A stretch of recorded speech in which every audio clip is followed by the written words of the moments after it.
जय श्रीराम. पुंडलिकावरद हरी विठ्ठल श्री ज्ञानदेव तुकाराम पंढरीनाथ महाराज की जय. आता ज्ञानाचा सगळा ग्रुप हम्पी या ठिकाणावरती आलेला आहे आणि हम्पीचं पहिलं डेस्टिनेशन आपण कव्हर करतोय ते म्हणजे इथं असणारं सगळ्यात जगप्रसिद्ध म्हणता येईल ज्याला विठ्ठल मंदिर असं म्हटलं जातं. आता तुम्ही हा सगळा परिसर पाहताय आणि समोर जो तुम्ही रथ पाहताय हा दगडी जी आपली 50 रुपयाची नोट आहे रिझर्व्ह बँकेची त्याच्यावरती याचं चित्र आहे आणि त्याच्या मागे जो सभा मंडप दिसतोय त्या मंडपामध्ये जी काही खांब आहेत जी पिलर आहेत ती तुम्हाला जवळ गेल्यानंतर लक्ष देऊन बघायची आहेत. त्याच्यावरती जलतरण डमरू अशा नाना प्रकारची वाद्य वाजण्याचा आवाज त्या पिलरच्या आतनं वाजवल्यावरती येतो. आता जरी ते बंद केलं असेल तरी खाली स्कॅनर आहेत ते स्कॅन करा म्हणजे तुम्हाला त्याचा आनंद घेता येईल.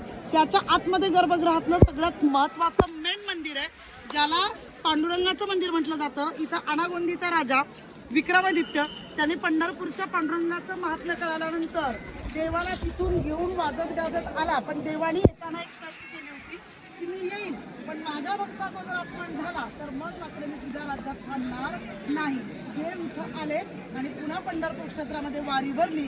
वारीला जेव्हा सगळी वारकरी आली सगळी समस्त संत मंडळी आली पाहतात तर काय विटेवरती पांडुरंग परमात्मा नाही. आता आपलं आराध्यच नाही म्हटल्यानंतर हे सगळ्यात महत्वाचं काम देव नेमके गेलेत कुठे आणि रमलेत कुठे हे शोधण्याचं काम सांगितलं भानुदास महाराजांनी.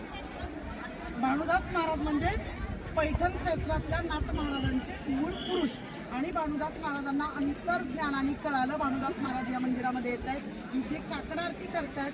पांडुरंग परमात्माला सुद्धा इथून जायचं असतं त्याच्यामुळं पांडुरंगाच्या गळ्यामध्ये जो सोन्याचा हार आहे तो लीला करून त्यांनी कुणाच्या गळ्यामध्ये घेतला भानुदास महाराजांच्या गळ्यामध्ये घातला. भानुदास महाराज इथे झोपले काकडा केल्यानंतर ज्या वेळेला ब्राह्मण पूजेसाठी येतात आणि पाहतात तर पांडुरंगाच्या गळ्यामध्ये सोन्याचा हार नाही. राजाला बातमी कळते.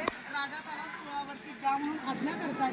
भानुदास महाराजांना सुळावरती चढवण्यात येतं आणि भानुदास महाराज पांडुरंग परमात्म्याचं चिंतन करतात. जरी आकाश वरपडोप आहे ब्रह्मगोळ भंगा जाय परी वनवानळ त्रिभुवन खाय परी तुझीच वाट पाहे गा विठोबा. आणि त्यावेळेला पांडुरंग परमात्मे प्रगट होतात आणि राजाला सांगतायत की तू आता काय केलेलं आहेस माझ्या भक्ताचा अपमान केलेला आहे त्याच्यामुळं मी तुझ्या या राज्यामध्ये थांबणार नाही.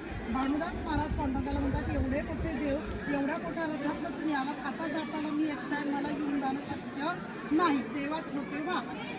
पांडुरंग परमात्मा अगदी छोटे झाले संपुष्टामध्ये घेतले. हडपी म्हणजे कपड्यामध्ये पांडुरंगाला खांद्यावरती टाकलं आणि भानुदास महाराज पंढरपूरला घेऊन आले. आल्यानंतर पुन्हा म्हणाले आता मोठे व्हा आता पंढरपूर क्षेत्रामध्ये आलात हे स्वरूप तुमचं नकोय जे मूळ स्वरूप आहे त्याच्यामध्ये या. पांडुरंग परमात्मे पुन्हा एकदा विटेवरती पंढरपूर क्षेत्रामध्ये समचरण दृष्टी विटेवरी साजरी या पद्धतीनं उभे राहिले. पण जे छोटे झालेले देव होते ते म्हणाले आता माझं का. त्यावेळेला भानुदास महाराज म्हणतात की काही काळजी करू नका पैठण क्षेत्राकडे चला.